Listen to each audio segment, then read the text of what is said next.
सुरुवातीलाच महत्त्वाची बातमी आहे। वळूया महत्त्वाच्या बातमीकडे। आदित्य ठाकरे कार्याध्यक्ष होणार असल्याची चर्चा आहे। 19 जूनला पक्षाच्या वर्धापन दिनी हा बदल होऊ शकतो असं विश्वसनीय सूत्रांकडून कळतंय। ठाकरेंच्या सेनेत भाकरी फिरण्याची शक्यता वर्तवली जाते। दरम्यान यावरून राजकीय वर्तुळातून प्रतिक्रिया आलेल्या आहेत।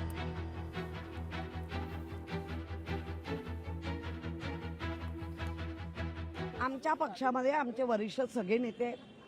तुम्हाला राऊत साहेब बोलले तरी तुम्हाला ते नको वाटतात। तुम्ही कोण ठरवणारे? माझे पक्षप्रमुख सक्षम आहेत।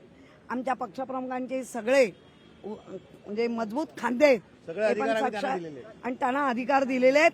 त्यामुळे आदित्य हे अष्टपैलू नेतृत्व आहे।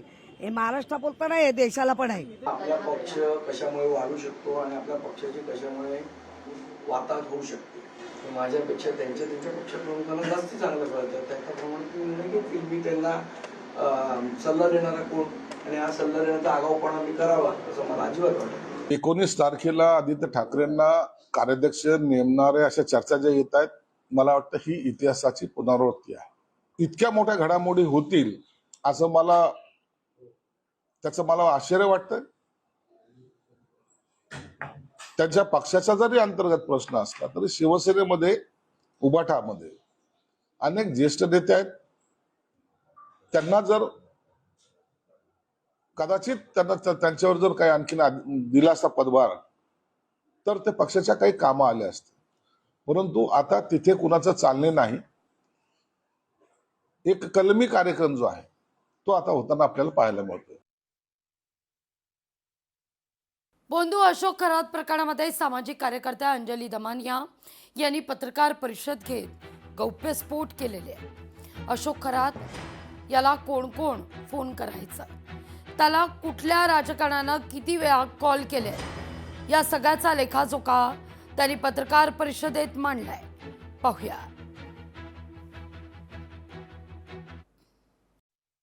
राजकारणी तिथे गेले हे मात्र मला नमूद करायचंय, म्हणून मी ती सगळी नावं वाचून दाखवते।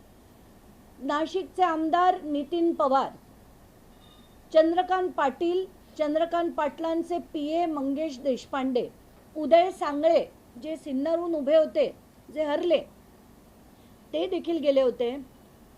आमदार विधान परिषदेचे शिवाजी शहाणे, पद्मश्री पोपटराव पवार, रामदास खेडकर जे दादा भुसेंचे पीए, दीपक केसरकर यांचे आधी मला एक नंबर जो माझ्याकडे होता तो सापडला नाही, पण जेव्हा मी ट्रू कॉलरवरनं नंबर्स शोधत होती तेव्हा मला दीपक केसरकरांचा एक नंबर मिळाला। राहुल कोतडे जे OSD आहेत विखे पाटलांचे, सुनील तटकरे आणि एक जे नवीन नाव मिळालंय ते म्हणजे जयंत पाटील राष्ट्रवादीचे। मला हे नाव वाचून मात्र नक्कीच दुःख झालं, कारण त्यांच्याकडनं अशी अपेक्षा मला नक्कीच नव्हती। टॉप 10 फोन नंबर्स आहेत ज्यांनी सगळ्यात जास्त वेळ खरातांशी बोललेत। त्याच्यात पहिल्या नंबरवर त्यांची मुलगी आहे, मी समजू शकते। दुसऱ्या नंबरवर रुपाली चाकणकर आहेत, 33,727 सेकंद ह्या त्यांच्याशी बोलल्या। तर रुपाली चाकणकर, जर तुमचं काही काम नव्हतं, फक्त संस्थेचं काम तुम्ही पाहत होत्या, तर तुम्ही त्यांना करणाऱ्यातल्या कॉलमध्ये टॉपच्या दुसऱ्या नंबरवर कशा, म्हणजे तुमचे सगळ्यात जास्त कॉल 177 कॉल सोडा, काही कॉल जर 30 सेकंदाचे असते तर मी समजू शकले असते, पण तुमचं सगळ्यात जास्त जर खरातांशी कोणी बोललं असेल तर त्याच्या नंबर 2 पदावर रुपाली चाकणकर आहेत। अभिजित भांडे पाटील जे इथे SRA मध्ये होते, त्यांची SRAतनं सुद्धा त्यांना पदमुक्त करून त्यांना पुन्हा त्यांच्या ओरिजिनल ठिकाणी आणलेत।